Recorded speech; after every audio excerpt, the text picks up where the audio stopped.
नमस्कार। आज हम रेट मेंस के बारे में चर्चा करेंगे। रेट मेंस अब ज़्यादा दिन नहीं है, मात्र 200 दिन है, जिसके अंदर हम बेहतर तैयारी कर सकते हैं और बेहतर तैयारी करके अपना सिलेक्शन सुनिश्चित कर सकते हैं। आज हम विशेष चर्चा करने वाले हैं कि हमें रेट मेंस के अंदर क्या सब्जेक्ट पे ज़्यादा ध्यान देना चाहिए, किस सब्जेक्ट को कम पढ़ना चाहिए। हालांकि कम तो किसी को नहीं पढ़ना, लेकिन मुख्य जहाँ से प्रश्न आते हैं उन बिंदुओं को हमें ध्यानपूर्वक पढ़ना पड़ेगा, उनको ज़्यादा टाइम देना पड़ेगा, जिसके कारण हम अपना क्या ले सकते हैं, रेट मेंस के अंदर अपना सिलेक्शन श्योर कर सकते हैं और अपने सपनों को साकार कर सकते हैं। तो इसी बात को हम आज लेकर आपके ऊपर एक वीडियो बना रहे हैं, जिसपे हम आज सिलेबस के बारे में चर्चा करेंगे। कितने प्रश्न आते हैं, कितने घंटे का टाइम मिलता है, क्या क्या अपने पेपर के अंदर कौन कौन से पॉइंट्स है जो हमें पढ़ने चाहिए, इन सभी बिंदुओं के बारे में हम चर्चा करेंगे। रेट मेंस की तैयारी को लेकर किस तरह हमें तैयार करना चाहिए, कितने घंटे पढ़ना चाहिए, कैसे हमें कौन कौन सी हमें किन चीज़ों को ध्यान में रखकर कौन किताबें पढ़नी चाहिए, उन सब के बारे में हम आज चर्चा करेंगे। तो ये अपना सिलेबस है, जो पिछली बार रेट मेंस हुआ था उस वही सिलेबस है। राजस्थान कर्मचारी चयन बोर्ड द्वारा ये पेपर लिया जाता है, तो हमारी लेने वाली संस्था है राजस्थान कर्मचारी चयन बोर्ड, इसके द्वारा हमारा पेपर लिया जाता है। उसके बाद अगर हम बात करते हैं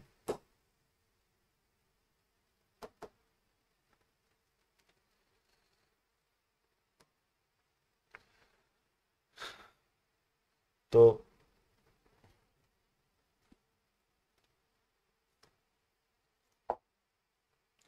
उच्च प्राथमिक विद्यालय अध्यापक सिद्धि भर्ती परीक्षा का विस्तृत पाठ्यक्रम को क्या क्या पाठ्यक्रम है, परीक्षा की समय अवधि, अंक बार क्या है, ये इसका संक्षिप्त विवरण है। उसके बाद हम डिटेल से देखेंगे। अब देखिए, परीक्षा 300 अंकों की होगी। हमारा पेपर है वो 300 नंबर का होगा। मुख्यतः पेपर कितने नंबर का है? 300 नंबर का पेपर है। परीक्षा के लिए एक प्रश्न पत्र होगा, मतलब एक ही पेपर पूरा आएगा रेट मेंस का, और उस पेपर के अंदर 300 नंबर के क्वेश्चन आपके देखने को मिलेंगे। प्रश्न पेपर करने का और ओएमआर भरने का हमारा जो टाइम रहेगा 2 घंटे 30 मिनट, मतलब हमें पूरा पेपर ओएमआर फिल सहित 2 घंटे 30 मिनट हमें मिलेंगे, जिसको हमें पेपर भी सॉल्यूशन करना और ओएमआर को भी भरना है। कुल प्रश्न कितने हैं? 150, मतलब 150 क्वेश्चन आपको 300 नंबर के देखने को मिलेंगे। तो 150 को 2 से गुणा कर दो, मतलब एक प्रश्न हो जाएगा आपका 2 नंबर का। तो हर एक प्रश्न का अपना महत्व है, हर एक प्रश्न को अपने को अच्छे से तैयार करना है, हर एक चीज पॉइंट को हमें ध्यान से पढ़ना है। 5वां पॉइंट है उत्तरों के मूल्यांकन में नकारात्मक अंकन, मतलब नेगेटिव मार्किंग है। प्रत्येक गलत उत्तर के लिए उस विशिष्ट प्रश्न के लिए विहित अंकों का 1/3, मतलब 1/3 का मतलब है 3 प्रश्न अगर आपने गलत कर दिए तो आपका एक उत्तर है जो सही किया हुआ वो भी गलत है हो जाएगा। मतलब 3 गलत उत्तर के साथ आपका एक सही उत्तर है वो गलत होगा, काट दिया जाएगा। तो 1/3 भाग इसके अंदर आपको नेगेटिव मार्किंग रखी गई है। यहाँ गलत उत्तर से अभिप्राय अशुद्ध उत्तर अथवा एक से अधिक उत्तर होना है। मतलब आपने कोई ऑप्शन मान लो कि बी भरना है और आपने ओएमआर के अंदर सी भर दिया, आपने सी भर दिया तो वो आपका भरना बी है और आपने उत्तर गलत भर दिया। एक तो ये होता है नेगेटिव मार्किंग। एक आप जैसे ये 5 ओएमआर है, अपने अब 5 ऑप्शन है, तो आपने एक यहाँ पे भर दिया और एक यहाँ पे भर दिया, मतलब 2 ओएमआर के अंदर 2 भर दिया, तो वो भी आपका गलत है माना जाएगा। मतलब अशुद्ध उत्तर यानी गलत उत्तर और एक से अधिक उत्तर ओएमआर के अंदर अपने ऑप्शन 1 भर देते हैं, साथ में एक के साथ दूसरा भी भर देते हैं, तो उसके कारण भी उत्तर हमारा क्या होता है, वो गलत है माना जाएगा। उसके बाद है पाठ्यक्रम विवरण और विस्तार। अब हम पाठ्यक्रम के बारे में बात करेंगे, क्या क्या चीजें हमें पढ़नी है। परीक्षा के लिए प्रश्न पत्र का पाठ्यक्रम विवरण और विस्तार ऐसा होगा जो प्राधिकृत अभिकरण द्वारा समय समय पर विहित किया जाएगा और अभ्यर्थियों को समय के भीतर ऐसी रीति से जो प्राधिकृत अभिकरण उचित समझे सूचित किया जाएगा। मतलब जो बोर्ड प्रश्न पत्र तैयार करेगा, पाठ्यक्रम तैयार करेगा, वो हमें विवरण हमें बताएगा। उसके बाद हम बात करते हैं अपने आगे परीक्षा के लिए विषय एवं अंक बार। क्या विषय है, क्या अंक बार है, उसके बारे में बात करेंगे। हम पहले चर्चा करेंगे कक्षा 6 से 8, मतलब L2 की, लेवल 2, जो कक्षा 6 से 8 तक पढ़ाते हैं, लेवल 2। तो इसके बारे में, विवरण के बारे में ध्यान रखते हैं, इसका पाठ्यक्रम क्या है उसके बारे में चर्चा करते हैं। इसमें देखो एक टॉपिक देख रखा है राजस्थान का भौगोलिक, यानी राजस्थान की जियोग्राफी, ऐतिहासिक राजस्थान की हिस्ट्री, राजस्थान का सांस्कृतिक ज्ञान मतलब कल्चर, और राजस्थानी भाषा, ये अलग है। तो पिछली बार अगर हम देखें तो राजस्थानी भाषा से एक एक प्रश्न पत्र थे, उसमें 3 से 4 क्वेश्चन पूछे जा रहे थे। मतलब ये राजस्थानी भाषा वाला टॉपिक वेरी इंपॉर्टेंट है। ये इसलिए जोड़ा गया है ताकि दूसरे स्टेट के जो लड़के हैं उनको इस चीज में डिफिकल्टी होती है, मुश्किल होती है, पढ़ नहीं पाते। अपने जैसे यहाँ से राजस्थानी भाषा में कोई पहेली पूछ ली, कोई शब्द पूछ लिया, कोई किताब पूछ ली, ये सब राजस्थानी भाषा, यानी ये चीज अपने को ध्यान से देखनी है। राजस्थानी भाषा का विशेष में तो 4 से 5 क्वेश्चन आपको राजस्थानी भाषा से देखने को मिलेगा। विशेष करती है आजकल पेपरों के अंदर ये राजस्थानी भाषा से ज्यादा प्रश्न आने लगे। उसके बाद राजस्थान का भूगोल देखेंगे। राजस्थान भूगोल के भी अच्छे खासे क्वेश्चन आते हैं। इतिहास, यहां से अपने देख सकते हैं कि इतिहास से, हालांकि भूगोल से कम आते हैं, इतिहास के प्रश्न बहुत कम आते हैं। संस्कृति कल्चर के एक अच्छे खासे क्वेश्चन अधीनस्थ बोर्ड देता है, राजस्थानी भाषा के अच्छे क्वेश्चन देता है। तो इन चीजों को, भूगोल को, संस्कृति, कल्चर को और राजस्थानी भाषा, ये विशेष रूप से तैयार करना है। इतिहास में भी हमें क्या पढ़ना है, आधुनिक, ज्यादा जो पढ़ना है वो हमें आधुनिक पढ़ना है। आधुनिक के अंदर जैसे अपने शुरू से देखते हैं तो किसान आंदोलन हो गए, किसान आंदोलन के बाद जैसे 1857 क्रांति हो गई, किसान आंदोलन हो गए, अपने जनजातीय आंदोलन हो गए, उसके बाद अपने एकीकरण हो गया, प्रजामंडल हो गया, उसके बाद अपने और टॉपिक देखें तो प्रजामंडल के बाद अगर देखें तो एकीकरण हो गया। ये सारे टॉपिक आधुनिक से जैसे अपने को पढ़ते हैं और यहाँ से भी कुछ बहुत अच्छे क्वेश्चन पूछे जाते हैं। कल्चर के अच्छे खासे क्वेश्चन पूछे जाते हैं। राजस्थानी भाषा के 4 आ सकते हैं, 5 आ सकते हैं, 3 आ सकते हैं, यानी 3 से 5 के बीच अपने को राजस्थानी भाषा को देखने को मिलेंगे। अब बात करते हैं नंबर 1, राजस्थान की भूगोल। भूगोल के अंदर कौन कौन से टॉपिक पढ़ने? राजस्थान का भौगोलिक स्वरूप। राजस्थान का भौगोलिक स्वरूप मतलब राजस्थान का भौगोलिक स्वरूप मतलब कितने भौतिक भागों में बांटा गया है, कौन सा पार्ट का कितना प्रतिशत है, कौन सा जिला किसके अंदर आता है। अरावली हो गया, है ना, अपने पश्चिमी भाग हो गया, अपने मैदानी भाग हो गया, हड़ौती भाग हो गया। भौगोलिक स्वरूप यानी बेसिक जानकारी आपको इसके बारे में पता होनी चाहिए। तो भौगोलिक स्वरूप ये हो गया। अक्षांश देशांतर भी इसमें सामान्य जानकारी, लगभग ये टॉपिक साथ में आते हैं। राजस्थान की सामान्य जानकारी, अक्षांश कितना है, देशांतर कितना है, लंबाई चौड़ाई राजस्थान कितनी है, उसके बाद अपने राजस्थान का भौगोलिक स्वरूप कितने भौतिक भागों में बांटा गया है, किसने कितने भागों, विषय मिश्रण कितने भागों, ये सारे टॉपिक इसके अंदर अपने को पढ़ने पड़ेंगे। तो ये है लंबा चौड़ा, लेकिन इसको अगर आप शॉर्ट में करके पढ़ोगे तो आप आराम से इस टॉपिक को अच्छे से कवर कर सकते हो और यहाँ से लगभग 1 क्वेश्चन या 2 क्वेश्चन आपको देखने को मिलेंगे। उसके बाद है राजस्थान का मानसून। मानसून और जलवायु, है ना, इस जलवायु के प्रश्न तो हर एग्जाम में पूछे जाते हैं। कोपेन का हो गया, टिवारथा का हो गया, थॉनवेट का हो गया, ये जलवायु वर्गीकरण। राजस्थान का मानसून ग्रीष्मकालीन हो गया, शीतकालीन हो गया, शरदकालीन हो गया, है ना। यहाँ से भी लगभग 1 या 2 क्वेश्चन जलवायु के, आपको लगभग 1 क्वेश्चन आता है जलवायु का। वही वर्गीकरण ज्यादातर पूछे जाते हैं। कोपेन का वर्गीकरण पूछ लिया, या टिवारथा का पूछ लिया, थॉनबेट का पूछ लिया। राजस्थान की जलवायु कैसी है, बेसिक प्रश्न पूछेगा, राजस्थान की जलवायु कैसी है, जलवायु किसको कहते हैं, है ना। यहाँ से बहुत आसान से क्वेश्चन यहाँ से पूछे जाते हैं राजस्थान के। उसके बाद अपोहा तंत्र, सबसे बड़ा टॉपिक, सबसे याद होने वाला टॉपिक, और यहाँ से प्रश्न अपोहा तंत्र के अंदर जिले, जैसे जिले, कौन सी झील कहाँ पे है, ये भी प्रश्न पूछ सकता है। कौन सी झील खारी है, ये भी प्रश्न पूछ सकता है। कौन सी झीलें मीठी है, कृत्रिम रूप से सबसे मीठी झील कौन सी है, खारे पानी की झील कहाँ पे है, कौन सी झील से नमक बनता है, कहाँ पे राजस्थान केमिकल वर्क्स लगा हुआ है। तो ये सारे प्रश्न झीलों से बनते हैं। लगभग झीलों का प्रश्न आता है ना, तो झीलों का लगभग देखा जाता है कि यहाँ झीलों के नाम दे दिए, यहाँ पे आपको झीलों के स्थान दे दिए, और या तो करेगा सुमेलित वाला देगा, या पूछेगा निम्न में से कौन सा है, असुमेलित है या असत्य है। तो जिलों का प्रश्न लगभग ये पैटर्न रहता है ना। 4 ऑप्शन, 4 साइड जिलों के नाम और 4 जिलों के नाम। उसके बाद नदियां जो टॉपिक है, यहां से भी प्रश्न, नदियों के ज्यादातर प्रश्न। सहायक नदियां कौन कौन सी है, इस चीज को हमें ध्यान से पढ़ना है। किस नदी की कौन सी सहायक नदी है, नदियों का ज्यादातर प्रश्न ये आता है। किस नदी पे कौन सा बांध बना हुआ है, माही नदी है, चंबल नदी है, बनास नदी है, लूणी नदी है। इन नदियों से ज्यादातर प्रश्न पूछे जाते हैं। कौन सी नदी किस जिले में नहीं बहती है, डांग वाला, बीहड़ वाला, है ना, लूणी गोडवाड़ प्रदेश वाला हो गया, दक्षिण की गंगा किसको कहते हैं, ये सारी नदियों से प्रश्न बनने वाले हैं।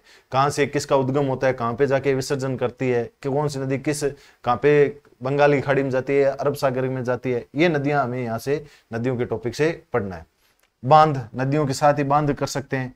एनीकट, जल संरक्षण विधियां, जल संरक्षण की विधियां कौन कौन सी हैं, किन किन, यहाँ से ये टॉपिक दे रखे। हालांकि यहाँ से प्रश्न बहुत कम आते हैं जल संरक्षण की विधियों से, लेकिन साथ में इनके नदियों के साथ पढ़ोगे तो जल संरक्षण किस तरह हम जल को सुरक्षित कर सकते हैं, वो एक बेसिक क्वेश्चन है। अपने आप अपने पढ़ते हैं तो अपने को खुद को ही पता चल जाता है। जल संरक्षण टांका है, कुई है, बेरी है ना, जोड़ है, यहाँ से नदियों जो जल है वो संरक्षण रहती है, इनके लिए बनाई जाती है। तो ये जल संरक्षण की विधियां वाला टॉपिक हो गया। उसके बाद बात करें अपने राजस्थान की वन संपदा। नेक्स्ट भूगोल का टॉपिक रहेगा राजस्थान की वन संपदा, यानी वनों के बारे में। ये वन रिपोर्ट नहीं आई है उसको पढ़ना पड़ेगा अपने, यानी वन रिपोर्ट पढ़नी है। राजस्थान में किस जिले में सर्वाधिक वन है, सबसे कम किस में है, राजस्थान में कौन कौन से वन्य अभयारण्य है, वो वन के साथ ही वन्य अभयारण्य भी अपने को पढ़ने पड़ते हैं। राजस्थान में जैसे कौन से वन सर्वाधिक पाए जाते हैं, कहाँ पे मरुस्थल के अंदर कौन से वन पाए जाते हैं, जल मैदान के अंदर कौन से वन पाए जाते हैं, माउंट आबू के अंदर अपने कौन से वन पाए जाते हैं, ये वनों के बारे में हमें अपने को ध्यान में रखना पड़ेगा। और इस टॉपिक को नई रिपोर्ट है वहीं से लगभग प्रश्न बनेगा। ज्यादातर प्रश्न यही बनता है कि कौन सा आरक्षित रक्षित अवर्गीकृत वनों से बना देता है एग्जामिनर, कौन सा वन है वो सर्वाधिक है ना, या और अपने माउंट आबू के अंदर कौन से वन पाए जाते हैं, अपने मैदान के अंदर कौन से वन पाए जाते हैं। ऐसे प्रश्न यहाँ से हमें अपने को देखने को मिलेंगे। उसके बाद वन्य जीव जंतु, ये आगे वन्य जीव जंतु यानी वन्य अभ्यारण्य आगे, वन्य जीव संरक्षण एवं अभ्यारण्य, यानी अपने राजस्थान में कौन कौन से वन्य जीव जंतु है, कौन कौन से वन्य जीव संरक्षण के लिए कार्य किए जा रहे हैं, और राजस्थान में कौन कौन से अभ्यारण्य, अभ्यारण्य कौन सा अभ्यारण्य कहाँ पे है, कौन सा बड़ा है, राजस्थान के कितने राष्ट्रीय अभ्यारण्य है, कौन सा अपने यूनेस्को की धरोहर में शामिल अभ्यारण्य है। तो इस तरह के प्रश्न अपने को भूगोल के अंदर वन्य जीव अभ्यारण्य के अंदर अपने को देखने को मिलेगा। उसके बाद टॉपिक है नेक्स्ट मृदाएं और मृदा संरक्षण, यानी मिट्टियों का टॉपिक है। ये रहेगा मिट्टियों का टॉपिक।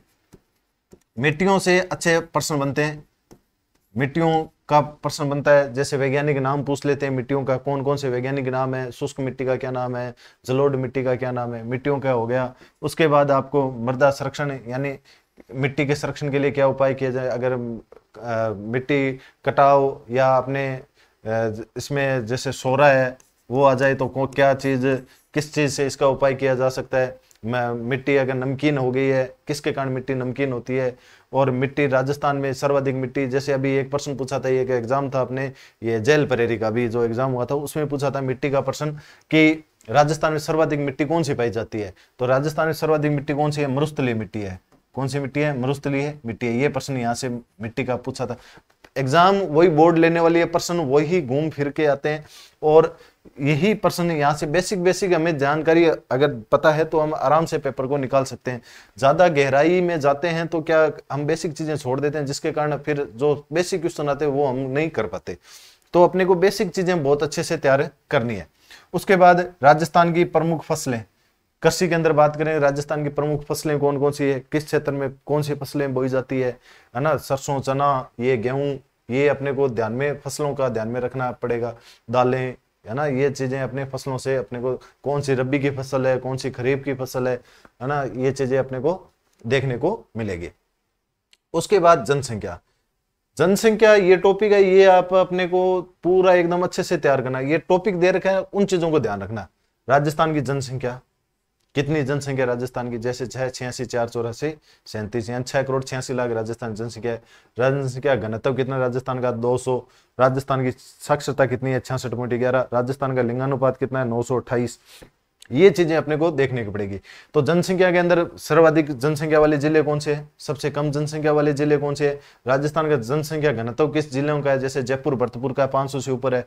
राजस्थान साक्षरता में सर्वाधिक जैसे पुरुष में कौन है, महिला में कौन है, राजस्थान साक्षरता में कौन सा जिला टॉप पे है, कौन कब से सबसे कम है। राजस्थान में लिंगानुपात वाले सर्वाधिक जिला कौन सा है, ये भी एक प्रश्न पूछा था। राजस्थान सर्वाधिक लिंगानुपात किस जिले में, डूंगरपुर वाले में, ये भी प्रश्न पूछा था। इसमें अपने को आंकड़ों पे कम ध्यान रखना है, हमें क्रम ध्यान रखना है। और जनसंख्या जब भी पढ़ते हैं तो एक टॉपिक को एक दिन में पढ़ेंगे, जैसे ऐसा नहीं है कि पूरे जनसंख्या का आज ही पूरा पढ़ लिया, क्योंकि इसको पढ़ेंगे तो इसका डाटा भूल जाएंगे, इसको पढ़ेंगे तो इसका डाटा भूल जाएंगे। मतलब अपने को एक दिन में एक डाटा याद करेंगे, 200 दिन अपने पास बहुत अच्छे से जनसंख्या को तैयार कर सकते हैं। और जनसंख्या के तो बहुत अच्छे, ये ज्यादा परसेंट साक्षरता, एग्जामिनर जो ज्यादा परसेंट देता है वो साक्षरता पे देता है, साक्षरता या लिंगानुपात, यहां से ज्यादातर एग्जामिनर क्वेश्चन उठाता है। ये तो क्या है, आंकड़े तो अब पुराने हो चुके हैं क्योंकि अब नई जनसंख्या होगी, तो यहां से एग्जामिनर नहीं कम परसेंट देता है। साक्षरता और लिंगानुपात वाले इन चीजों को विशेष रूप से अपने को पढ़ना है। उसके बाद बात करें अपने, जैसे राजस्थान की जनजातियां हैं, ये वैसे अपने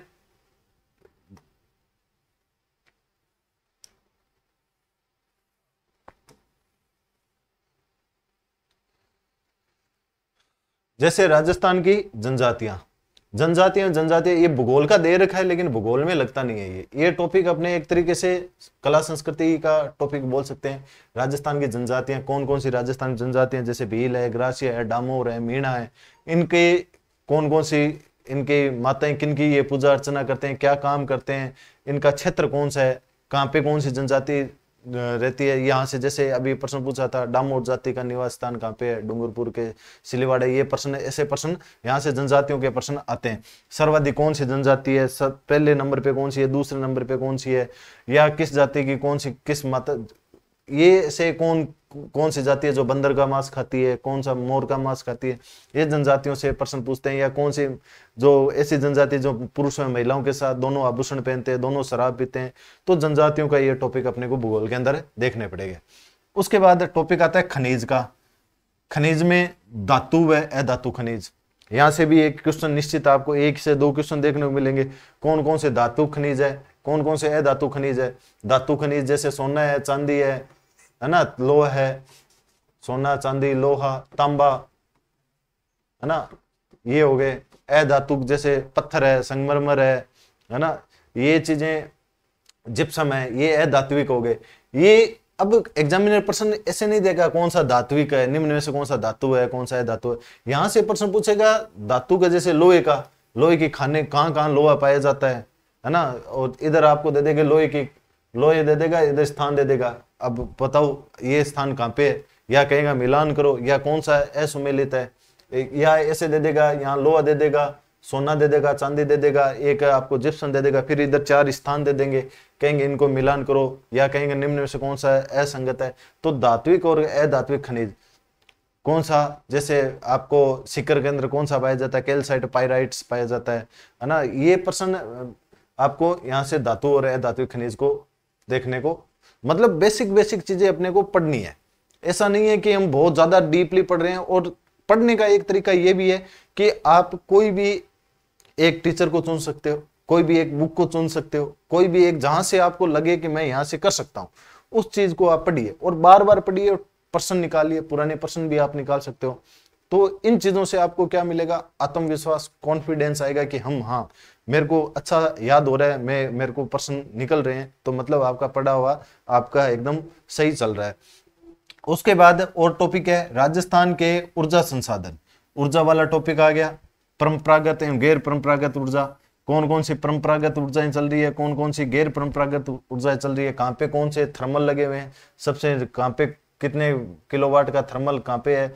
सूरतगढ़ थर्मल पावर प्लांट के बारे में पूछ सकता है ना। ये आपको, जैसे आप लिग्नाइट पूछ सकता है, बरसिंहसगढ़ वाला पूछ सकता है, कोयला वाला पूछ सकता है। ये चीजें आपको यहाँ ऊर्जा संसाधन से, आपको तेल के कुएं पूछ सकता है।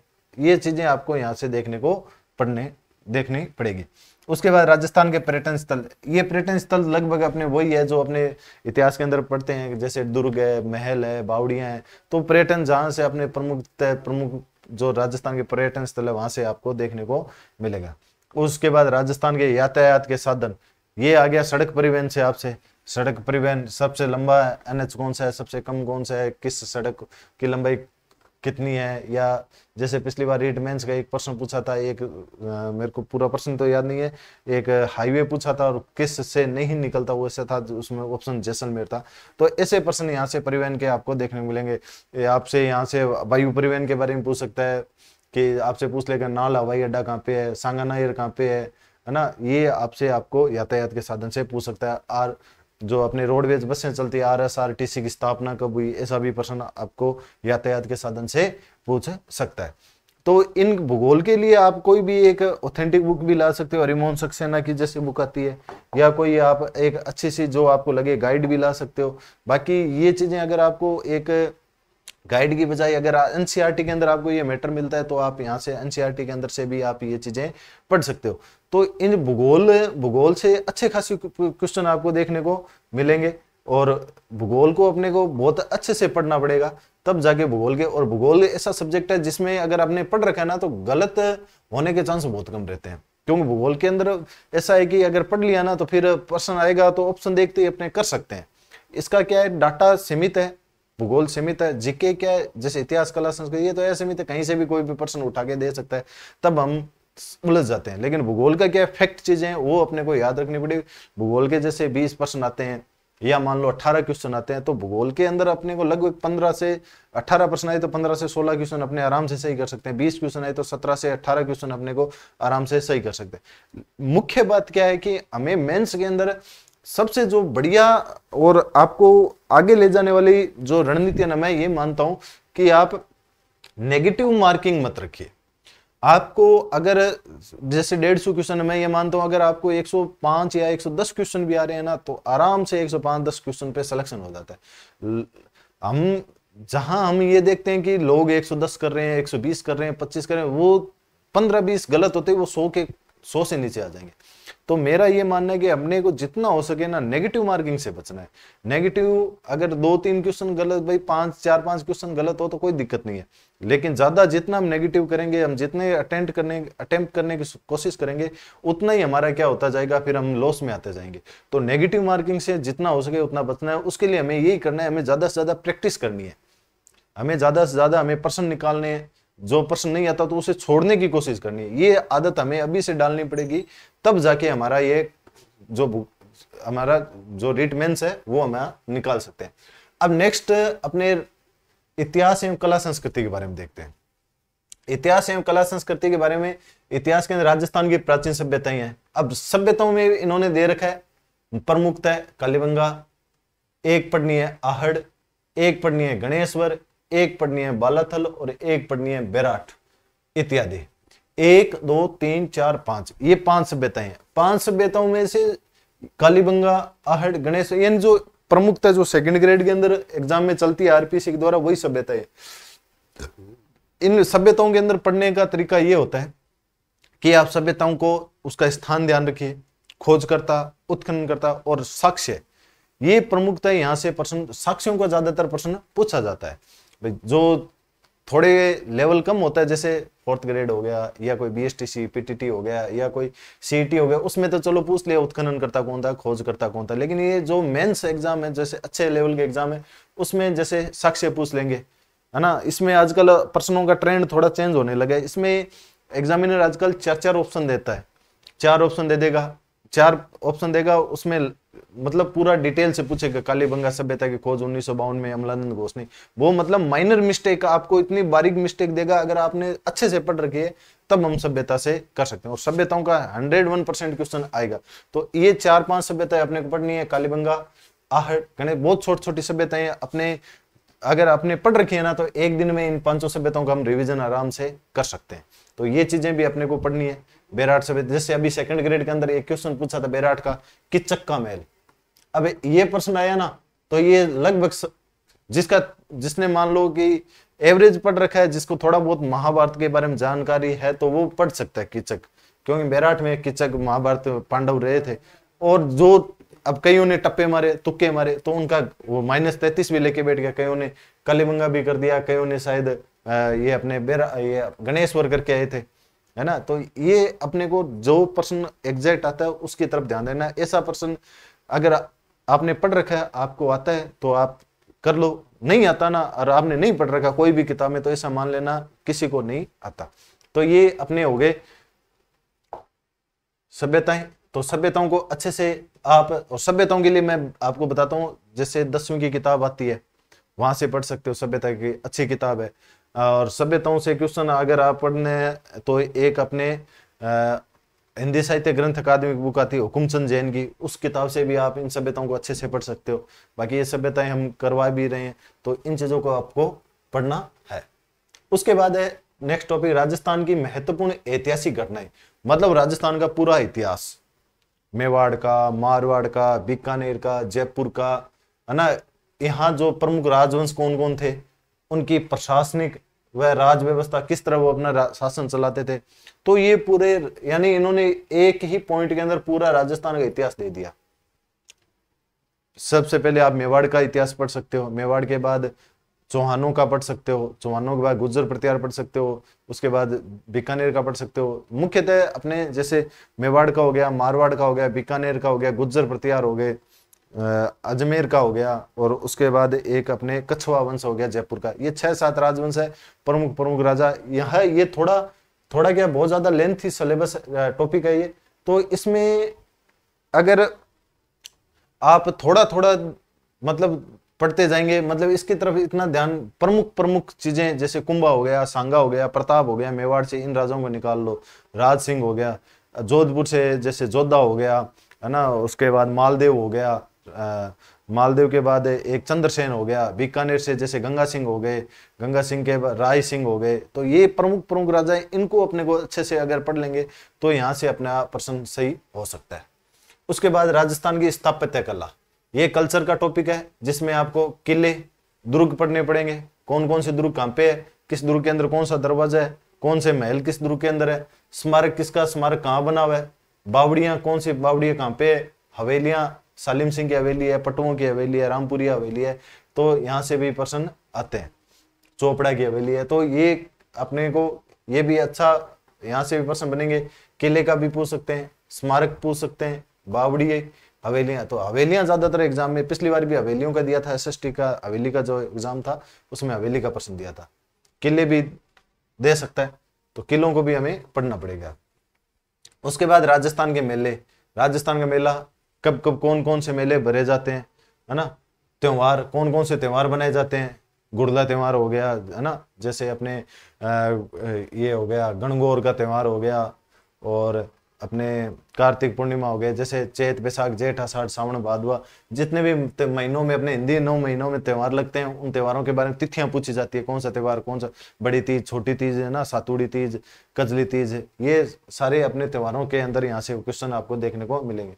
लोक कलाएं, कला मतलब हस्तकला हो गई, आपके चित्रकला हो गई, ये सारी कलाएं आपको यहाँ से देखने, मथे जैसे अपने आपके हस्तकलाएं कौन कौन सी है, कहाँ पे कौन सी कलाएं, कठपुतली हो गई, जो कलाएं होती है उसके बारे में आपको देखने को मिलेगी। लोक संगीत, संगीत जो आपके गायन शैलियां हैं, संगीत है, वो आपसे यहाँ से पूछे जाएंगे। लोक नाट्य, कौन कौन से नाटक यहाँ पे किए जाते हैं, लोक नृत्य, कौन कौन से नृत्य किए जाते हैं, कौन कौन सी जनजाति कौन कौन सी नृत्य करती है, वो प्रश्न हो गए।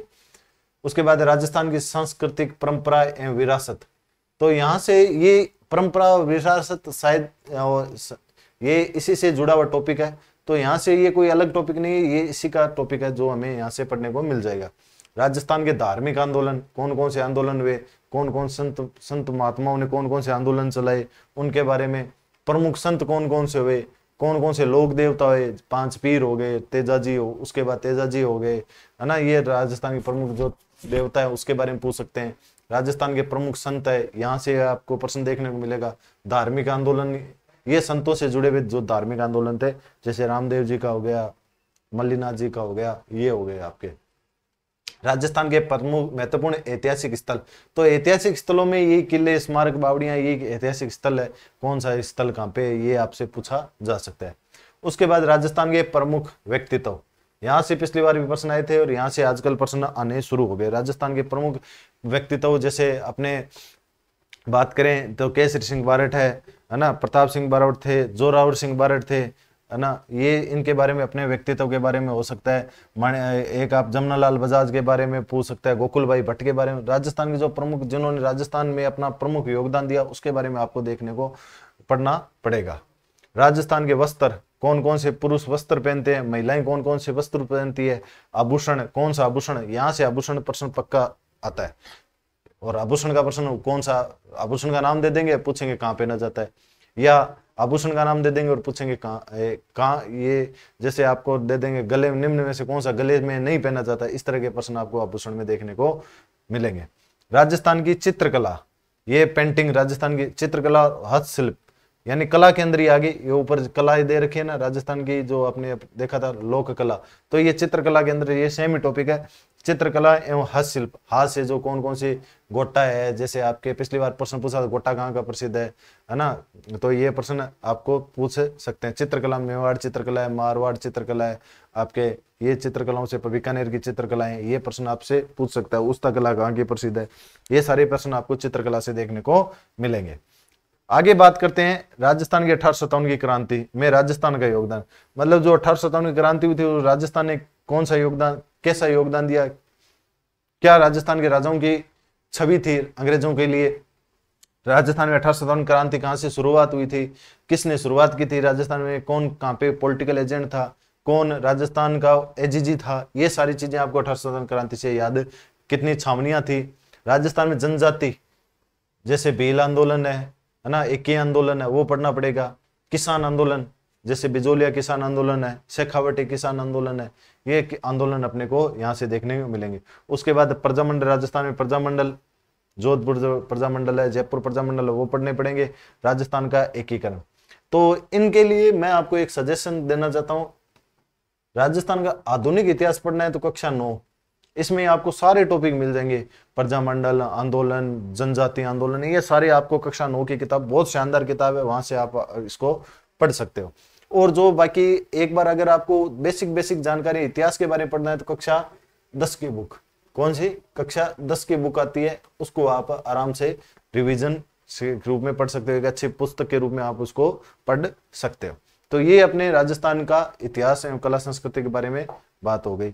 उसके बाद अगर बात करें अपने राजस्थानी भाषा का, राजस्थानी भाषा में राजस्थान की बोलियां, राजस्थान की कृतियां, कौन कौन सी किताबें, किसने कौन सी किताब लिखी, प्रमुख राजस्थानी साहित्यकार, कौन सा साहित्यकार हुआ, किसके लिए किसको पुरस्कार मिला, यह भी प्रश्न यहाँ से पूछा जाता है। राजस्थानी संत साहित्य लोक साहित्य, कौन कौन किन संतों ने कौन कौन से साहित्य लिखे, लोगों ने कौन से साहित्य लिखे, यहाँ से तो यहाँ से आपको मान के चलना 3 और हो सकता है 4, तो 3 से 4 क्वेश्चन आपको देखने को मिले। बोलियों से प्रश्न आ जाएगा, एक किताब का दे देगा, एक पहली दे देगा, भाई मारवाड़ी में पहली शब्द लिख देगा और उसको पूछेंगे क्या बोला जाता है। तो इस तरह करके राजस्थानी, ये आप आराम से इस चीज को आराम से याद, एक अच्छी पुस्तक राजस्थान साहित्य जो करतियां हैं, बोलियां हैं, इसको अच्छे से पढ़ के आप आराम से 3 से 4 क्वेश्चन इससे में ले सकते हो।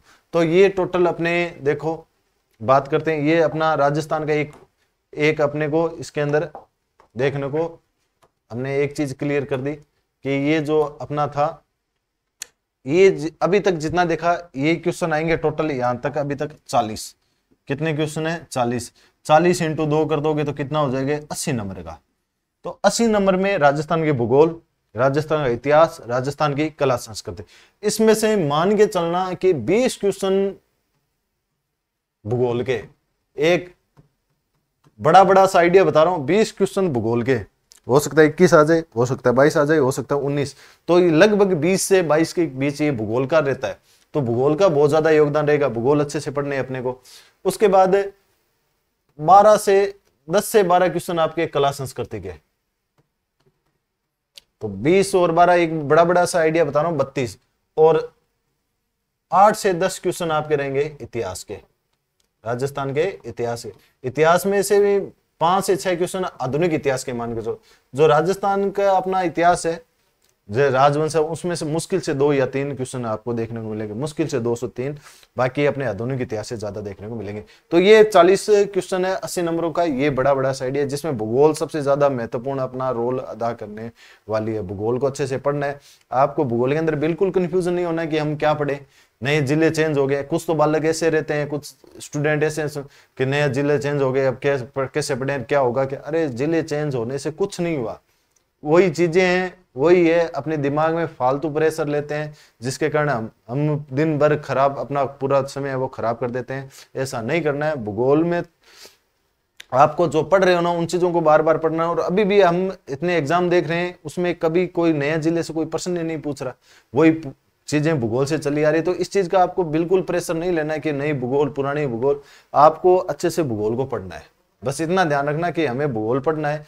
तो नए जिलों का आज किताबें बहुत सारी, अभी तक ऑथेंटिक किताब तो आई नहीं है हिंदी ग्रंथ अकादमी की, लेकिन आप अभी कोई और भी जिस कोई टीचर से पढ़ रहे हो या कोई किताब ले रहे हो तो उस चीज को बार बार पढ़ते जाइए, बार बार पढ़ते जाइए। आपका भूगोल, और भूगोल को पढ़ने का तरीका ये है कि आप उसको पढ़िए मत, एक कॉपी रजिस्टर जो आप लीजिए और जो पढ़ रहे हो उसको डायग्राम से पढ़िए, लिख लिख के पढ़िए, तभी आपको भूगोल अच्छे से समझ में आ जाएगी। अगर आपने डायग्राम बना के पढ़ा है तो आपके दिमाग में वो डायग्राम एज इट इज छप जाएगा, और जब भी एग्जाम होगा तब आप आराम से उस भूगोल को प्रश्न को कर सकते हो, चाहे कितना भी डिफिकल्ट प्रश्न आ जाए। तो ये अपने बात की 40 नंबरों की। अब प्रश्न 150 में से 40 का तो ये हो गया, पीछे प्रश्न बचे 110। अब 110 में से अपने को 110 में से अपने को देखते हैं आगे और क्या है। तो ये अपने 40 क्वेश्चन यहां तक बात कर ली। अब बात करते हैं ये 50 अंक यानी 25 क्वेश्चन, यहां से प्रश्न आएंगे 25 गुणा 2 यानी 50 नंबर का ये जो नंबर 2 पॉइंट रहेगा। इसमें राजस्थान का सामान्य ज्ञान, फिर अभी तो बोल रहे थे सर, अभी तो आप बता रहे थे राजस्थान, फिर राजस्थान का सामान्य ज्ञान आ गया, शैक्षिक परिदृश्य आ गया, निःशुल्क अनिवार्य बाल शिक्षा का अधिकार अधिनियम सामयिक विषय यानी करंट। तो इसमें राजस्थान का सामान्य ज्ञान हमें क्या पढ़ना है, जैसे राजस्थान के प्रतीक चिन्ह, अब तो हालांकि ये जिले बन गए हैं, तो पहले प्रतीक चिन्ह किस जिले का कौन सा प्रतीक चिन्ह था उसके पूछ सकता है। राज्य में राज्य सरकार की फ्लैगशिप योजना, यहाँ से भी प्रश्न आता है कौन कौन सी योजनाएं चल रही है फ्लैगशिप राजस्थान सरकार, जो नई योजनाएं चल रही है उसके बारे में आपसे पूछेगा, एक आधा योजना का प्रश्न आएगा। राजस्थान के प्रमुख अनुसंधान केंद्र कहाँ पे है, कौन सा, जैसे काजरी है, आफरी है, बीकानेर वाला है, तो ये अनुसंधान केंद्र कौन, जैसे अभिकानगर टोंक वाला है, सरसों बीज अनुसंधान कहाँ पे है। तो ये प्रमुख राजस्थान के जो 15-20 अनुसंधान केंद्र, उनको आपको अच्छे से पढ़ना है। पिछली बार भी कोई क्वेश्चन तो मेरे ध्यान में नहीं है, यहाँ से प्रश्न पूछा था, योजनाओं से प्रश्न पूछा था, प्रतीक चिन्ह नहीं आया था। राजस्थान के प्रमुख धार्मिक स्थल, वही देवी देवता पढ़ते हैं तो वो सेम ही आ जाता है, देवी देवता पढ़ोगे तब ये धार्मिक स्थल अपने आप आपको पढ़ना नहीं पड़ेगा अलग से, उसी के अंदर आपको धार्मिक स्थल आपको देखने को। राजस्थान के प्रमुख खिलाड़ी, कौन सा खिलाड़ी किस खेल से संबंधित है, तो यहां से भी आपको प्रश्न देखने को मिलेगा। राजस्थान के प्रसिद्ध नगर एवं स्थल, ये वो पर्यटन के अंदर ये नगर स्थल वो सारे इसी के अंदर आ जाएंगे आपके। राजस्थान के प्रमुख उद्योग, यहां से प्रश्न दे दिया, राजस्थान के प्रमुख उद्योग, राजस्थान के कौन कौन से उद्योग है, जैसे सूती कपड़ा उद्योग है ना, रेशम कपड़ा उद्योग है, या आपके और भी कई उद्योग चल रहे हैं, ऊनी वस्त्र है, वो सारे उद्योग, जिप्सम उद्योग है, ये सारे आपको इस उद्योग के अंदर देखने को मिलेंगे। राजस्थान की राजनीतिक एवं प्रशासनिक व्यवस्था, यानी ये पॉलिटिक का भाग है। राजस्थान की राजनीति एवं प्रशासनिक व्यवस्था, पंचायती विभाग है, मुख्यमंत्री है, राज्यपाल है, ये सारे आपको यहाँ से राजनीतिक प्रशासनिक व्यवस्था पढ़नी पड़ेगी, जिला कलेक्टर है, ये सारी चीजें आपको पढ़नी। राजस्थान में जन कल्याणकारी योजना, ये तो होगी फ्लैगशिप योजना, जन कल्याण यानी जनता के लिए कल्याण के लिए सरकार कौन कौन सी योजनाएं चला रही है, उसके बारे में आपको यहाँ से आपको करंट चीजें देखने को मिलेगी। आगे बात करते हैं तो अपने टॉपिक आता है शैक्षिक परिदृश्य, मतलब जहां से आपको प्रश्न देखने को मिलेंगे, यहां से भी अच्छे खासे प्रश्न आते हैं, जैसे शिक्षण अधिगम में नवाचार। ये ऐसे प्रश्न होते हैं जहां अगर एक आप टीचर बनने जा रहे हो तो वहां से अगर आपने प्रश्न पढ़ा है तो ऑटोमेटिक इन चीजों को पढ़ने की ज्यादा जरूरत नहीं होती, इनको हमें समझना है प्रश्न को और किस तरह अपने प्रश्न को सॉल्यूशन निकाल सकते हैं, इसमें हमें यह देखना। शिक्षण अधिगम के नवाचार, यानी शिक्षा में क्या क्या नए अब नवाचार कर रही है सरकार, उसके बारे में अपने को देखना है। राज्य में केंद्र और राजस्थान सरकार की विद्यार्थियों के लिए जो कल्याणकारी योजनाएं चलाई जा रही है एवं जो पुरस्कार दिए जा रहे हैं, कालीबाई भील है, लड़कियों को बहुत सारे पुरस्कार देते हैं, है ना, कौन कौन से सरकार है, कौन कौन सी योजनाएं चलाई जा रही है विद्यार्थियों के लिए, ताकि वो ज्यादा से ज्यादा स्कूलों सरकारी स्कूलों में आए, अपना नामांकन करवाए, तो वो हमें योजनाएं पढ़नी पड़ेगी। विद्यालय प्रबंधन एवं संबंधित समितियां, SMC हो गए, SDMC हो गए, इनके बारे समितियों के बारे में हमें पढ़ना है। राष्ट्रीय शिक्षा नीति 2020 राजस्थान के परिप्रेक्ष्य में, ये चीज यहाँ से कम 4 से 5, ये 2020 की जो शिक्षा नीति है इसके कम से कम 5 क्वेश्चन अपने को एग्जाम में देखने को मिलेंगे, तो इस नीति को बहुत अच्छे से पढ़ना है। राष्ट्रीय शिक्षा नीति नई नीति है और इसको बहुत अच्छे से अपने को पढ़ना है, यहाँ से 4 से 5 क्वेश्चन आपको देखने को मिलेंगे। उसके बाद है RTE, निःशुल्क अनिवार्य बाल शिक्षा अधिकार अधिनियम 2009, इसका प्रावधान क्या है, इसकी धाराएं कौन कौन सी है, वो चीजें अपने को देखने को मिलेगी। जो इसकी धाराएं हैं वो अपने को देख पढ़ना पड़ेगा। राजस्थान में निःशुल्क एवं अनिवार्य बाल शिक्षा अधिकार का अधिनियम 2011, 2009 भी पढ़ना है और 2011 भी पढ़ना है, दोनों नियम अपने को पढ़ने हैं। राजस्थान के मान्यता प्राप्त निजी विद्यालय निःशुल्क प्रवेश, मतलब आरटी की निःशुल्क प्रवेश किस तरह दिया जाता है, क्या उसका सिस्टम होता है, उस चीज को अपने को इसमें पढ़ना पड़ेगा। और उसके बाद है करंट, सामयिक विषय करंट में राजस्थान की जो समसामयिक की घटनाएं है उसके बारे में देखना है, कौन कौन सी घटनाएं हुई है, कौन कौन से पुरस्कार मिले, वो सब चीजें अपने को देखने मिलेगी। किसने कौन से खेल में भाग लिया है, राज्य की अभिनव विकास योजनाएं, कौन कौन सी करंट में योजनाएं चल रही है उसके बारे में, और अन्य समसामयिक विषय। कहने का मतलब ये है कि इसमें राजस्थान का हमें करंट है पढ़ना पड़ेगा। 10 क्वेश्चन इसमें करंट का देखने में, यानी 25 में से आप मान के चलो, जैसे इस ये भाग है 25 क्वेश्चन का, 25 में से 10 आप निकाल दो करंट के, किसके आएंगे, करंट के। तो करंट अपने विशेष रोल अदा करेगा, करंट को बहुत अच्छे से तैयार करना है, मतलब 6 महीने का करंट अपने को पढ़ना पड़ेगा, लगभग 6 महीने का अच्छे से करंट याद होना चाहिए। वैसे साल भर का करंट अपने को पढ़ सकते हैं। उसके बाद 10 करंट के पीछे बचे 15 क्वेश्चन। 15 क्वेश्चन में से 5 क्वेश्चन आप इसके मान के चलो शैक्षिक परिदृश्य के, 5 से 7 5 क्वेश्चन इसके मान लो, तो पीछे बचे 10 और 5 15, पीछे बचे 10 क्वेश्चन। 10 क्वेश्चन में से 5 क्वेश्चन इसके मान लो निःशुल्क, और यही आपके 5 क्वेश्चन यहां से आएंगे और 5 क्वेश्चन आपके ऊपर से आएंगे। इस तरह करके 25 क्वेश्चन आपको देखने को मिलेंगे। तो करंट और ये आपको अच्छे खासे, मतलब ये अच्छा खासा लीड दिला सकता है। ये जो चीजें तैयार होगी, देखो जीके तो लगभग सारे तैयार करते हैं, मात कहाँ खाते हैं, ये चीजें होती है ना, ये जल्दी से याद नहीं होती, धाराएं जल्दी से याद नहीं होती, ये कल्याणकारी योजनाएं याद नहीं होती। तो इनके ऊपर विशेष छोटी छोटी बातें आज से हम पढ़ने शुरू करेंगे, तब जाके ये चीजें अपने को अच्छे से याद हो सकती है, अच्छे से कवर हो सकती है। उसके बाद बात करते हैं अपने, ये हो गया आपका, ये सब्जेक्ट के हैं। ये अब अपने देख लिया 80 यानी 40 क्वेश्चन ये देख लिए, 25 क्वेश्चन ये देख लिए, 50, तो 130 नंबर का मैटर देख लिया, मतलब 65 क्वेश्चन। अब 65 ये हो गए, अब 120 अंकों का सब्जेक्ट हो गया। 65 और 60 कितने हो गए, 125, यानी 60 क्वेश्चन आएंगे आपके सब्जेक्ट के, 60 2 120, तो ये कितने हो गए टोटल, 130 और 120 कितने हो गए, 250 250।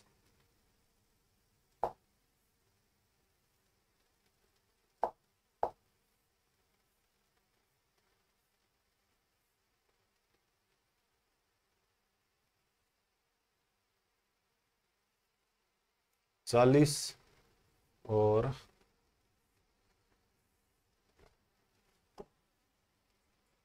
25, 65, हाँ 65 और 60, ठीक है, 250।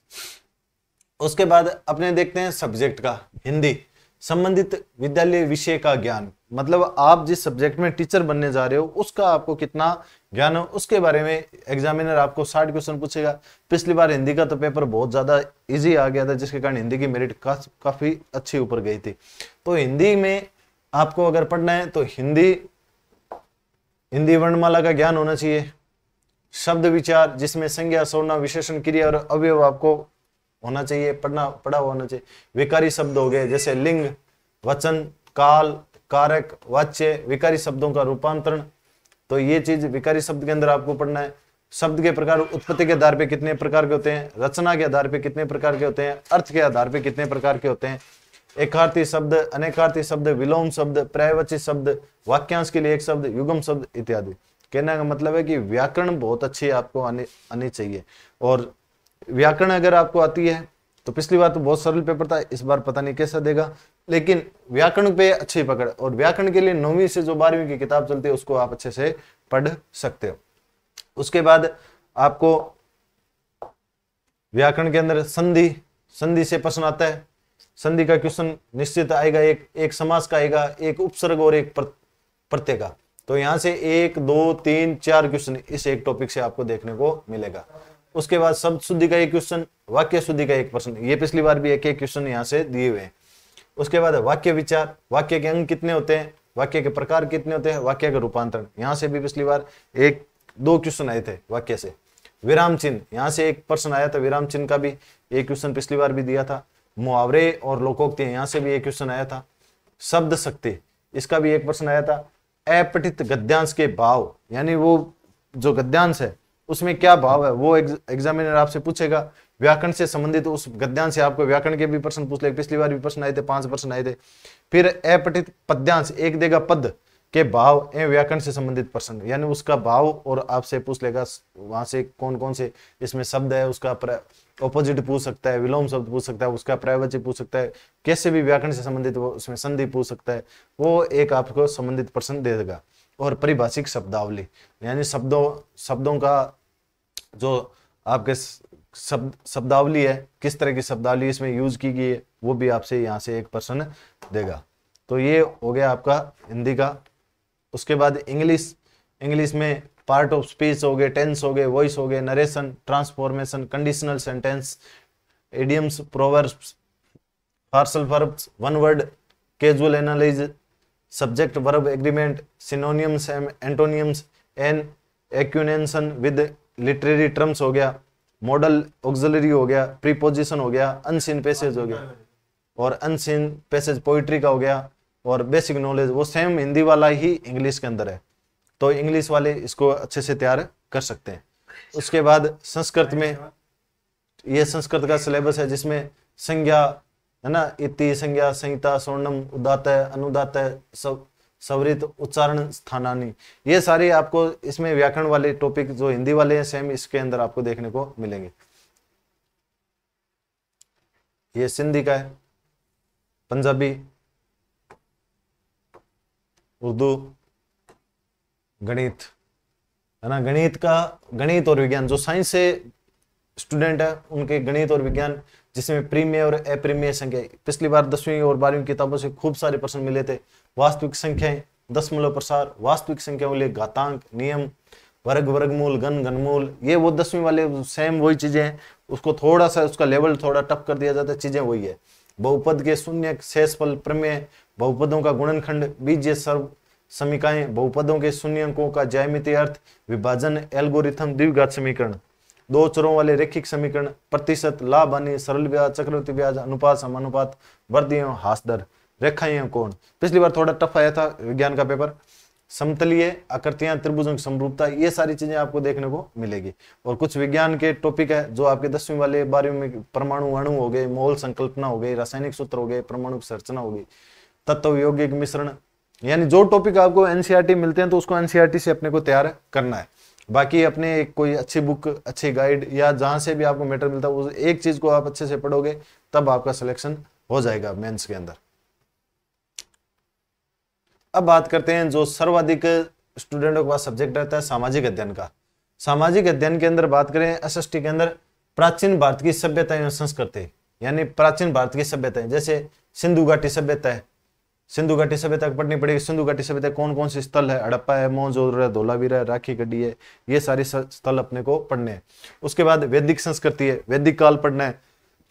उसके बाद बौद्ध एवं जैन धर्म, बौद्ध एवं जैन धर्म के बारे में पढ़ना है, बौद्ध धर्म, जैन धर्म के बारे में, महावीर स्वामी के बारे में, महात्मा बुद्ध के बारे में। और उसके बाद 16 महाजनपद, महाजनपदों से मुख्यतः प्रश्न राजधानियों का आता है। तो ये सारी चीजें अपने को, जैसे ये पुरानी 12वीं की किताब चलती थी इतिहास की, उसमें सारे टॉपिक आपको मिल जाएंगे। उसके बाद मौर्य साम्राज्य, मौर्य साम्राज्य में पढ़ना क्या है, मौर्य साम्राज्य में हमें पढ़ना है मौर्य साम्राज्य की राजनीतिक प्रशासनिक व्यवस्था। अब बच्चे गलती क्या करते हैं, मौर्य साम्राज्य पूरा पढ़ते हैं, पूरा नहीं पढ़ना है, सिर्फ और सिर्फ बिंदु पढ़ने अपने को, वहां की राजनीतिक व्यवस्था कैसी थी और प्रशासनिक व्यवस्था कैसी थी, उनके जो मंत्री वगैरह थे उनको क्या कहा जाता था, ये 2 चीजें अपने को पढ़नी है, राजनीतिक और प्रशासनिक व्यवस्था। सम्राट अशोक का दम, जो उसने अभिलेख शिलालेख लिखाई थे, उसके बारे में हमें अच्छे से ध्यान होना चाहिए। कितने 13 शिलालेख थे, 13वां शिलालेख किसके जानकर देते हैं, प्रथम शिलालेख में क्या है, तो ये शिलालेखों 13 शिलालेख याद होने चाहिए। राजनीतिक और प्रशासनिक व्यवस्था मौर्य साम्राज्य की हमें पढ़नी है। उसके बाद दिल्ली सल्तनत एवं मुगल साम्राज्य, यानी दिल्ली सल्तनत एवं मुगल साम्राज्य के बारे में क्या पढ़ना है, दिल्ली सल्तनत का विस्तार, यानी दिल्ली सल्तनत में सर्वप्रथम किसने नींव रखी, है ना। जैसे सबसे पहले गुलाम वंश आया, कुतुबुद्दीन ऐबक, मोहम्मद गोरी का था, है ना। उसके बाद खिलजी वंश आया, उसके बाद तुगलक वंश आया, उसके बाद सैयद वंश आया, उसके बाद लोधी वंश आया, उसके बाद मुगल काल आया। तो ये सारी चीजें अपने को देखनी है। तो दिल्ली सल्तनत का विस्तार, मुगल साम्राज्य और राजपूत राज्यों के संबंध, यहां से प्रश्न अपने इतिहास के जो अपने बात की थी शुरू के 50%, तो जो मुगल साम्राज्य और राजपूत राज्यों के साथ संबंध, यानी मुगल राजाओं ने राजपूतों के साथ कैसे, महाराणा प्रताप है, सांगा है ना, मालदेव है, चंद्रसेन है, इनके साथ कैसे संबंध रहे, इनके बारे में आपसे पूछा जाएगा। सल्तनत एवं मुगल कालीन प्रशासनिक व्यवस्था है, मतलब इनके समय प्रशासनिक व्यवस्थाएं कैसी थी वो आपसे पूछेंगे।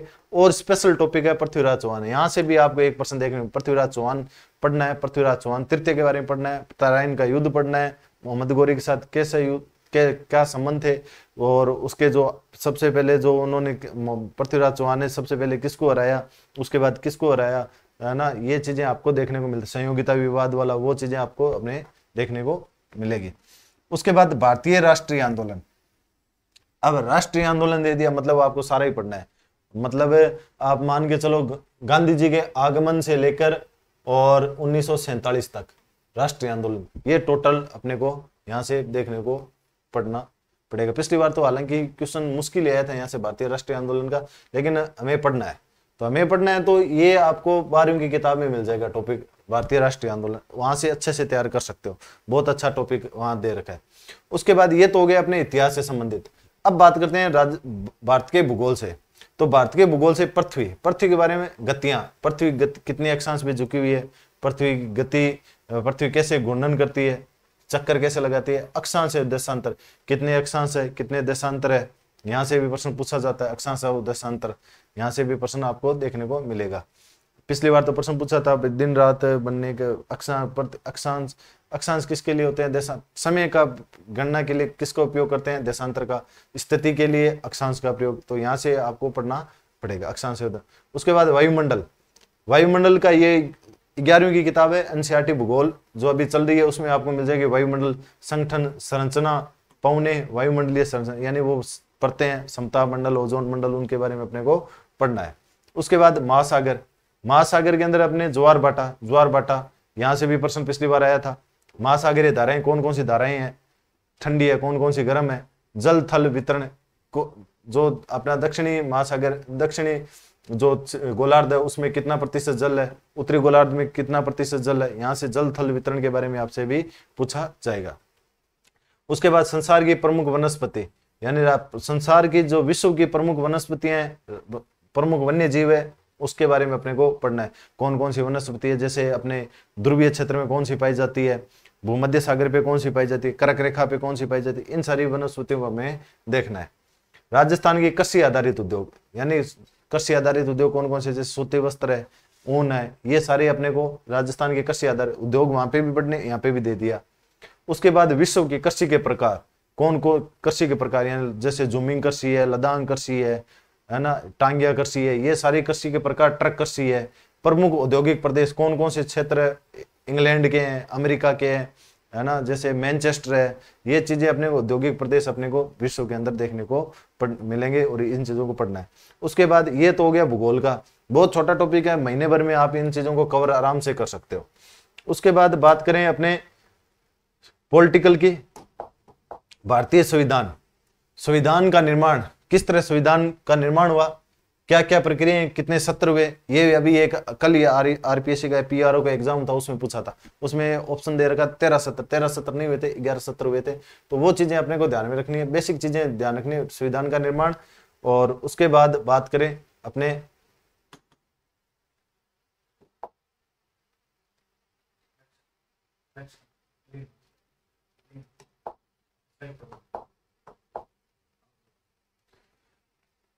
विशेषताएं, भारतीय संविधान की क्या विशेषताएं हैं।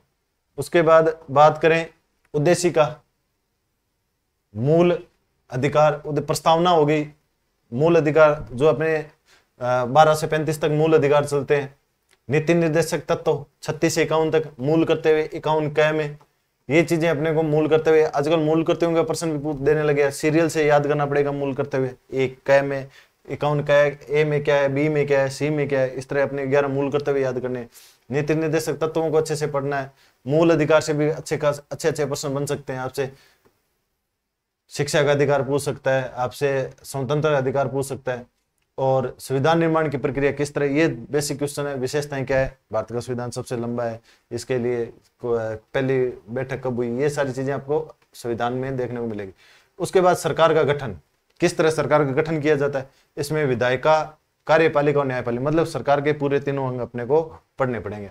उसके बाद स्थानीय शासन, जिसमें ग्रामीण एवं नगरीय यानी 73वां 74वां संविधान संशोधन, किसमें कितने 73वां किससे संबंधित है, 74वां किससे, ये जैसे ग्रामीण से, ये शहरी से, इसमें कितने कार्य दे रखे हैं, इसमें कितने कार्य है ना, विधेयक है इसका। जैसे नगरों के अंदर ग्राम, ये आपके हो गए नगर पालिका हो गई, नगर निगम हो गई, इन चीजों को पढ़ना है। पंचायत पढ़ना है, ग्राम, पिछली बार इसका शायद ग्राम पंचायत का पूछा था प्रश्न 73वें संविधान संशोधन से। भारतीय लोकतांत्रिक प्रक्रियाएं, उसमें महिला प्रतिनिधित्व यानी कितनी महिलाएं हैं, जैसे भारत का संविधान बना तब कितनी महिलाओं ने साइन किए थे, हस्ताक्षर किए थे, वर्तमान में कितने प्रतिशत आरक्षण महिलाओं को दे रखा है, ये चीजें अपने को यहाँ से देखने मिलेगी। भारत की संघीय व्यवस्था, इसमें केंद्र राज्य संबंध, ये पिछली बार भी प्रश्न पूछा था, केंद्र राज्य संबंध को अच्छे से पढ़ना है। ये भी आपको शायद एक परीक्षा वाणी की किताब आती है, वहां से आपको पढ़ सकते हो। भारतीय अर्थव्यवस्था, अब इकोनॉमिक्स है, इकोनॉमिक्स में ये आपको करंट इकोनॉमिक्स में पढ़ के जाना पड़ेगा। जैसे अर्थव्यवस्था के क्षेत्र कौन, जैसे प्राथमिक है, द्वितीयक है, तृतीयक है, इन क्षेत्रों को पढ़ना पड़ेगा। औपनिवेशिक काल में भारतीय, जब भारत अंग्रेजों का गुलाम था तब भारत की अर्थव्यवस्था कैसी थी, उदारीकरण, निजीकरण, वैश्वीकरण, यहाँ से भी आपको पूछा जाएगा उदारीकरण किसको कहते हैं, निजीकरण, वैश्वीकरण, ये कब अपनाई थी भारतीय नीति 1991 में। WTO को पढ़ना पड़ेगा, वर्ल्ड ट्रेड ऑर्गेनाइजेशन, विश्व व्यापार संगठन की स्थापना कब हुई, इसका मुख्यालय कहाँ पे है, क्या कार्य करता है। निर्धनता एवं खाद्य सुरक्षा, खाद्य सुरक्षा के बारे में सरकार प्रश्न पूछती है, एग्जामिनर पूछता है। उसके बाद बैंकिंग से संबंधित, मुद्रा के आधुनिक रूप कौन कौन सी करेंसी है जो आधुनिक रूप से हम उपयोग कर सकते हैं, जैसे चेक है, पैसे है, ये सारे अपने, ये 10वीं किताब में आपको मिल जाएगा। साख की विभिन्न स्थितियां, ये भी आपको बैंकिंग से संबंधित है। और सेल्फ हेल्प ग्रुप, जिसको आप स्वयं सहायता समूह बोलते हो, ये भी आपको बेसिक से प्रश्न आपको यहाँ देखने को मिलेगा। उपभोक्ता के अधिकार, यहाँ ये पॉइंट है आपको नोट करने वाला है, इस चीज को आपको अच्छे से पढ़ना है और यहाँ से एग्जामिनर प्रश्न देता है। उपभोक्ता के अधिकार, यहाँ से निश्चित रूप से प्रश्न आएगा और इसको बहुत अच्छे से तैयार करना है। उपभोक्ता में उसके अधिकार कितने, उपभोक्ता के अधिकार है, कौन सा अधिकार क्या बात करता है ना, कितने रुपए से कहाँ तक किसकी सुनवाई होती है, ये सब चीजें आपको उपभोक्ता से आपको देखने को मिलेगी। और भारतीय अर्थव्यवस्था का विकास, राष्ट्रीय विकास, राष्ट्रीय आय, मानव विकास, ये भी आपको राष्ट्रीय आय, पिछली बार राष्ट्रीय आय का पूछा था, राष्ट्रीय आय, ज्यादातर राष्ट्रीय आय को ही प्रश्न बनाया जाता है, राष्ट्रीय आय किसको कहते हैं। उसके बाद राजस्थान में कृषि विपणन, तो कृषि उपज मंडी, सार्वजनिक वितरण प्रणाली, ये चीजें आपको देखने को मिलेगी। ये चीजें आपको पढ़ने, कृषि मंडियों के बारे में आपको पढ़ना पड़ेगा। उसके बाद 20 क्वेश्चन आते हैं अपने टीचिंग मेथड के, 20 नंबर के 10 क्वेश्चन आएंगे टीचिंग मेथड के। शैक्षणिक रीति विज्ञान 20 अंक के, हिंदी भाषाओं के लिए हिंदी वाले के लिए आएंगे, इंग्लिश वालों के इंग्लिश के आएंगे, और पंजाबी वाले पंजाबी के, सामाजिक वालों के सामाजिक ये आपके जैसे शिक्षण विधियां, ये सामाजिक अध्ययन के, सामाजिक अध्ययन की शिक्षण विधियां, शिक्षण के उपागम कौन कौन से है, चुनौतियां कौन कौन सी है, सहायक सामग्री आप जब पढ़ा रहे हो कौन कौन सी चीजों का उपयोग कर सकते हो, शिक्षण की मूल्यांकन विधियां कौन कौन सी है, और निदानात्मक उपचारात्मक शिक्षण, ये भी आपको यहाँ देखने को मिलेगा। और उसके बाद 10 क्वेश्चन आएंगे आपके मनोविज्ञान, साइकोलॉजी के, 20 नंबर के मनोविज्ञान के। तो यहाँ मनोविज्ञान का अंक भार बहुत सीमित है, बहुत शॉर्ट के सरल क्वेश्चन आपको देखने को मिलेंगे। शैक्षिक टॉपिक वो पूरे पढ़ने पड़ेंगे, लेकिन नंबर 10 ही है। अर्थ क्षेत्र में कार्य, बाल विकास का अर्थ, बाल विकास के सिद्धांत कौन कौन से हैं, बाल सिद्धांत को विकास को प्रभावित करने वाले कार्य कौन कौन से हैं, है ना। जैसे आपके बाल विकास के बारे में जैसे सिगमंड फ्राइड का है, जैसे आप बोल सकते हो कि ये आपके वर्दिमर कोलर कोप का है, इनके बारे में आपसे पूछेंगे। बाल विकास में वंशानुगुण वातावरण, यानी वंश का क्या प्रभाव पड़ता है, वातावरण का क्या प्रभाव। यहाँ से अगर आपने साइकोलॉजी समझ ली, तो साइकोलॉजी को मैं ये मानता हूँ अगर आपने समझ लिया ना, तो आपको पढ़ने की जरूरत नहीं पड़ेगी। अच्छे से किताब ले सकते हो, अच्छे से टीचर जो आपको अच्छा लगे वहां से आप पढ़ सकते हो, लेकिन समझना, साइकोलॉजी को आप समझ पकड़ गए तो आप वहां से प्रश्न आराम से कर सकते हो। व्यक्तित्व में पर्सनैलिटी के अंदर संकल्पना, व्यक्तित्व के प्रकार, अंतर्मुखी, बहिर्मुखी, है ना, व्यक्तित्व को प्रभावित करने वाले कार्य कौन कौन से व्यक्तित्व को प्रभावित करते हैं, व्यक्तित्व का मापन कैसे होता है। उसके बाद बुद्धि, बुद्धि के इंटेलिजेंस, बुद्धि की संकल्पना किसने दी, विभिन्न बुद्धि सिद्धांत कौन कौन से, मापन, बुद्धि मापन की विधियां कौन कौन सी, MA/CA/100 वाले। अधिगम का अर्थ, अधिगम का मतलब होता है सीखना, सीखने का अर्थ अधिगम को प्रभावित करने वाले कार्य कौन कौन सी चीजें हैं जो शिक्षा को, सीखने को प्रभावित करते हैं। इसके अधिगम के सिद्धांत कौन कौन से हैं, अधिगम की विभिन्न प्रक्रियाएं कौन कौन सी है। विविध अधिगम करता है, पिछड़े, जो कम बुद्धि के लड़के होते हैं, जो विमंदित होते हैं, जो एक बहुत ज्यादा प्रतिभाशाली होते हैं, या जो क्रिएटिविटी होते हैं, या विशेष आवश्यकता वाले बच्चे होते हैं, उनके बारे में विविध अधिगमकर्ता के प्रकारों के बारे में पढ़ना पड़ेगा। अधिगम में आने वाली कठिनाइयां कौन कौन सी है, जो वक्र बनते हैं ना, ऋणात्मक धनात्मक, वो है। अभिप्रेरणा अधिगम में इसका क्या प्रभाव है, समायोजन की संकल्पना, तरीके समायोजन के अध्यापक की भूमिका। तो यहाँ से बहुत ज्यादा आपको सरल प्रश्न देखने को मिलेंगे। और उसके बाद है ICT के प्रश्न, कंप्यूटर के आधार, सूचना प्रौद्योगिकी के आधार, सूचना प्रौद्योगिकी उपकरण टूल कौन कौन से हैं, सूचना प्रौद्योगिकी अनुप्रयोग और सूचना प्रौद्योगिकी सामाजिक प्रभाव। ये ICT के बहुत सरल प्रश्न आते हैं। कोई भी एक ICT बुक लाके आप 5 क्वेश्चन यहाँ से आप निकाल सकते हो। तो ये सारे अपने हो गया सिलेबस कंप्लीट। तो इससे ऐसे करके पूरा एक पेपर बनेगा। अब बात करें कि इस पेपर को देखिए, अगर आपको मेंस निकालना चाहिए, सीटें कम आई ज्यादा आई वो एक अलग बात है, कितनी भी सीटें हैं, अगर हमने मन में ठान लिया है कि किस तरह हम इस एग्जाम को क्रैक कर सकते हैं, तो आज से आप इसका एक रूटीन बना सकते हो कि मेरे को एक टॉपिक इसका पढ़ना है। जितने भी आप, मैं जब भी मेरा भी यही था कि जब भी मैंने पढ़ा, जैसे मेरे को एक टॉपिक यहाँ से पढ़ लिया भूगोल का, एक टॉपिक इतिहास का पढ़ लिया, एक टॉपिक साइकोलॉजी का ले लिया, इस तरह अलग अलग डिवाइडेशन का डेली हर सब्जेक्ट को पढ़ना पड़ेगा, करंट भी पढ़ना पड़ेगा। हर चीज को आप 1-1 घंटा 1.5 घंटा पढ़ोगे तो 10-12 घंटे डेली पढ़ोगे ना, तो मैं बोल रहा हूँ 3 महीने के अंदर आपका सिलेबस एकदम अच्छे से कवर हो जाएगा। पीछे 3 महीने और बचेंगे, उसमें आप 5 से 6 बार रिवीजन कर सकते हो। अच्छे आप मॉडल पेपर निकाल सकते हो, अच्छे पिछले मॉडल पेपर के बजाय आप प्रीवियस ईयर के क्वेश्चन निकालोगे, उसमें ज्यादा फायदा मिलेगा।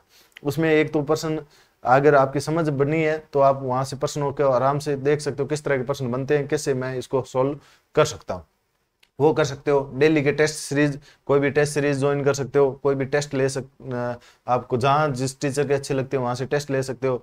और आप जहाँ पढ़ते हो उसको अंडरलाइन करके पढ़िए, ये चीज मेरे को इंपॉर्टेंट लगती है, उस चीज को आप, तो आपकी खुद की एक रणनीति होगी जिसके तहत आप ये जब काम कर लोगे ना, तो आपको लगेगा वास्तव में मेरा सिलेक्शन हो सकता है, और हो सकता नहीं होगा आपका सिलेक्शन, ये मेरा मानना है। तो इन चीजों को आप अच्छे से देख लीजिए। सिलेबस आपके पास होना चाहिए, क्या चीजें आप मेरे को पढ़नी है, जो चीजें आपको आती है उस चीजों को कम टाइम दीजिए, जो चीजें नहीं आती उस पर ज्यादा ध्यान दीजिए, उस चीजों को अच्छे करने की सोचिए किस तरह मैं अच्छी कर सकता हूँ।